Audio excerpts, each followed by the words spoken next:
Hi, welcome back to my channel. Welcome if you are new. Today I've got a Nordstrom sale haul for you, and I feel like this is going to be quite timely because the day that this is going to go live is when the Nordstrom anniversary sale launches. Now, I am over on my blog going to have a whole post on my top picks because I think if you are in the market to add something to your wardrobe, either for the current season or you're thinking about the season ahead, which is how I personally like to plan my own wardrobe, then it is a really fantastic time to buy because of the incredible savings that there are to be had. So I wanted to sort of talk through the three basic pieces that I bought. These are all sort of those foundation building blocks for an outfit, and I wanted to pepper in some tips on how to stop basic items from feeling boring and just make them feel a little bit fresher when you are styling them up. So I'm going to show you these three items I purchased. I'm also going to share some styling options for these items so you'll get a bit of outfit inspiration as well. And everything that I share will be linked down in the description box below. So make sure you go and check that out, especially if you want to go and see my sale post and all of my top picks. All right, so I'm going to dive into it with the first piece, which is this really beautiful cotton poplin skirt. This is from a brand called Open Edit, which I'd never heard of, and I have a feeling this is probably one of Nordstrom's own brands. And it's a really nice kind of a cream off-white cotton poplin skirt that has these side slits and it has pockets, which to me is just a total plus. I really love pockets, one for the functionality aspect, but two, when I'm standing there, quite often I just sort of slouch with my hands in my pockets. So when they're in a skirt, it's a plus because it makes me want to wear it more. This one I bought as a bit of a replacement piece for something that I already had in my closet. If you've been following me for a really long time, then you may recall I have a white broderie anglaise midi skirt from Lover, which I don't think they're producing this brand anymore, but I absolutely adore that skirt. However, I have it in storage because it is just a little bit snug around the waist since I had a child, and I do find that by the end of the day I'm usually quite bloated, so where something might fit me perfectly in the morning, in the afternoon it might be too tight.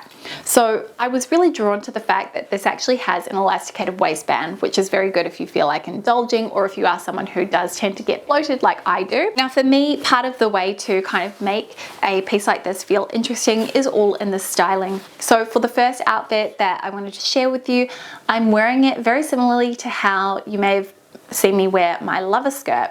I've worn it with a short sleeved white shirt, but rather than just wearing it tucked in or worn loose, I have unbuttoned the bottom two buttons and I have tied it in a knot. And I really like the way that this just reveals a very tiny sliver of skin, but it feels a little bit more playful and fun and just very much in the mood for spring, which is the direction that we're heading in with our seasons here in Australia, and I definitely am always hanging out for those nice sunny days at the moment.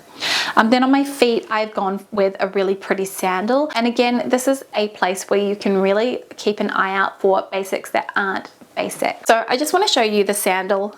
Hopefully you'll get a good look at it in the cutaways, but it has this really beautiful, dainty, very delicate strap across the foot. It feels very feminine, very elegant, and very refined. The heel is quite modern. It is circular, so, and actually the size of it is really good because it won't get stuck in grates. But the detail that I was mostly drawn to was this knotted effect, which is on both the leather straps and the ones across the toe.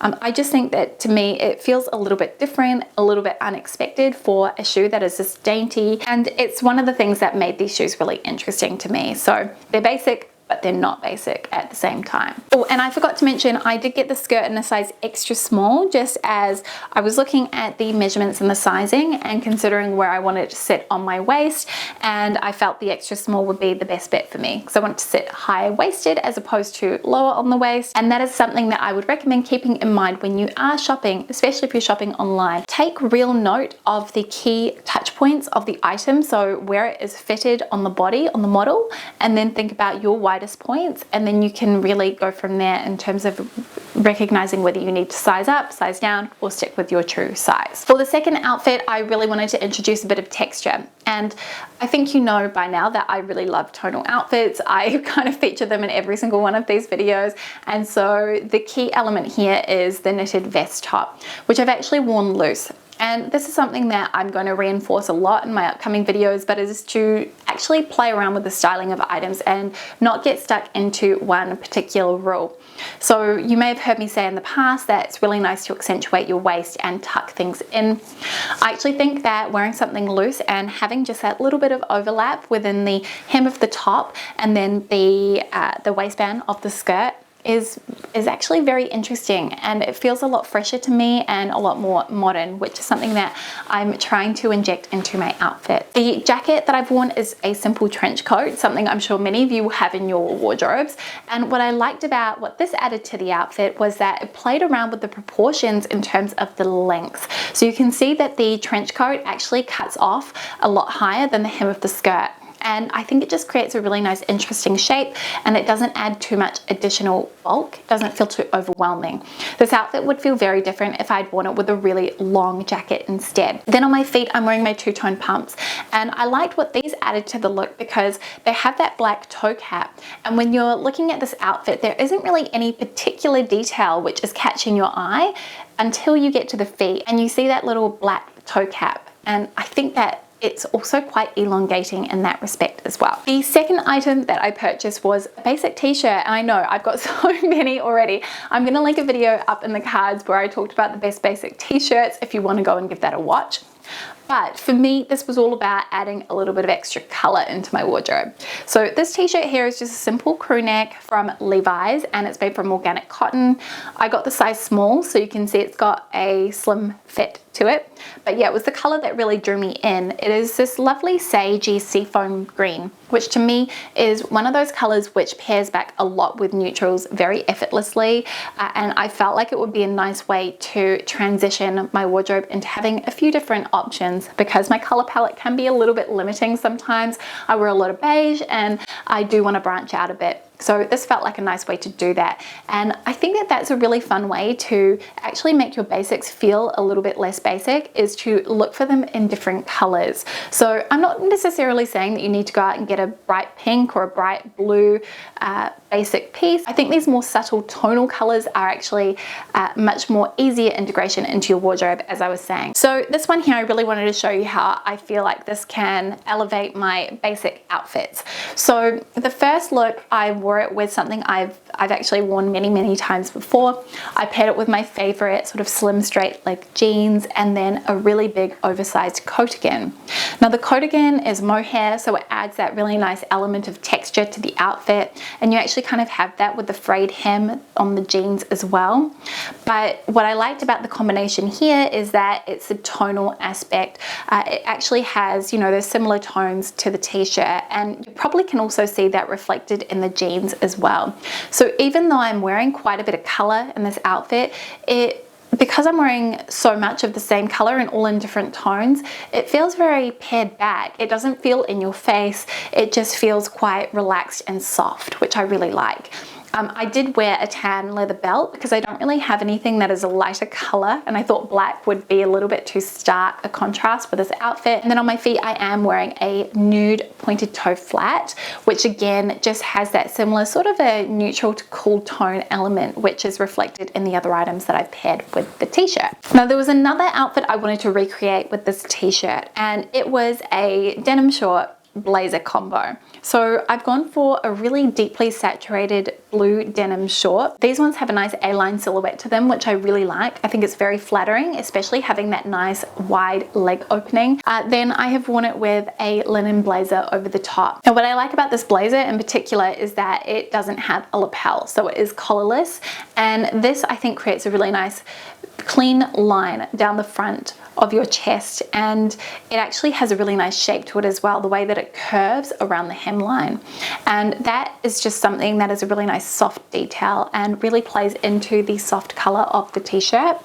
It does have a slightly longer hemline than the shorts, which again I think is something that is really fascinating in terms of proportion. And then on my feet I am just wearing a simple side sandal. Maybe a tan one would have been better, but my Jane Debster ones finally bit the dust, so I really need to replace them for the spring-summer season ahead. So yeah, that was the second item I purchased. And then the third one, I'm gonna go ahead and guess that most people will not be a fan of this item, but I purchased it with the intention of wearing it quite relaxed because this past year has really reinforced in me how much more casual our lives have become, and I figure while we're in the moment, I'm going to lean into it.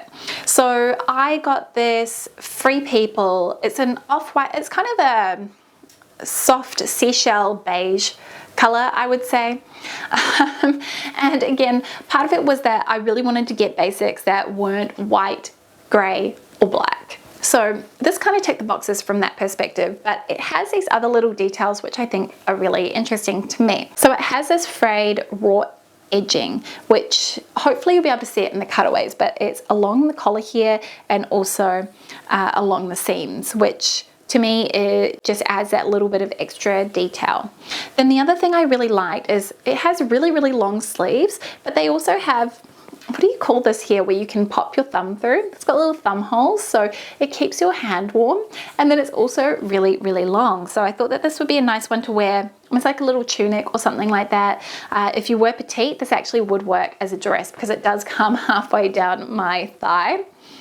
So this one here, I really felt like it was something that I could play with the shape. So you'll be able to see in the cutaways that I've sort of done a few different styling hacks with it, and actually that's one tip that I want to say when it comes to your basics is don't necessarily just wear them the way that they're intended. So you can probably see the cardigan that I'm wearing today. I'm wearing it as a top. I've got it tucked into a skirt. I have really been trying to make the most of the items that I have and wear them in fun and interesting ways, whether it's just by doing a little style hack or rethinking the way that I look at that piece. And that's something I encourage you to do with your own wardrobe as well. Really just play with your clothes and find new ways to wear them. So for the first outfit that I wanted to show you, this top style in, I wanted to share it sort of worn loose and also show you it tucked in so you can kind of see the difference. So I actually wore it underneath a blazer, and again I'm injecting that little element of texture there because this is a tonal look, and then I have worn some jeans which I've cuffed at the hem. Now I really like to do this with sort of a slimmer straight leg jean where they are slightly longer because I feel like it creates a bit of a tapered effect at the ankle, and to me that is something that is really leg lengthening and it's going to be quite flattering on your frame. My body type is sort of more of a pear shape, so I'm widest at my hips despite what people might think, and so it is something that occasionally I do like to ensure that tops that I'm wearing or jackets that I'm wearing hit me below my hip, because what that is going to do is create real balance between my shoulders and my hips, because I do find that they are a little bit narrower. So it's one of the reasons why I tend to avoid wearing anything that is too fitted up top when I'm also wearing something fitted on my lower half as well, because it sometimes feels a little bit unbalanced. On my feet, I've just gone for those little pointed two-tone pumps again, because as I mentioned with that earlier tip, it creates this really nice long line, and then you have this visual point of reference, this thing that is catching your eye when you reach the feet, and I think it just is really leg lengthening and elongating. The one thing I really liked about this top worn with the blazer, which is a bit more of a tailored piece, is that you do have the little thumb hole here, so it's an unexpected detail peeking out the sleeve there, which I think it creates that little interesting element which I really like to incorporate into my outfits. So for the second look, I decided to just pair this top with some shorts that I've got from Cezanne. They're a paper bag waist short with exposed buttons, so there is a lot going on there, and when you're wearing something like that that does have a lot of detail, it can be really nice to pair it back with a basic item like this.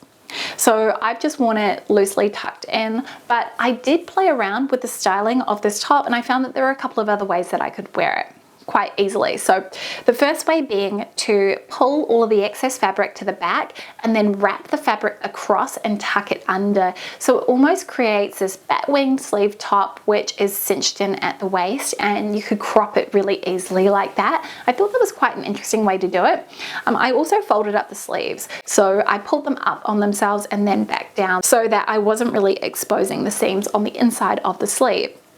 Then the other way that I did it was to actually just knot the fabric in the front. You can either do that by pulling the fabric taut and then wrapping it around and tying it a knot, or alternatively you can also use a hair tie or something like that, a little bobble, even something that was in a complementary color might work really well. So that was kind of how I styled it, and again just with a nice easy flat on my feet. So those were the 3 pieces I added to my wardrobe from the Nordstrom sale. I hope that you found this video interesting, especially with me peppering in a few of those little tips and tricks that I like to use when it comes to styling basics. If you have any other tips, please leave them down in the comment section below for everybody else to read. I would absolutely love that. If you had a favorite outfit, also let me know in the comment section below, and I will see you very soon with a brand new video. Thank you so much for watching. Bye.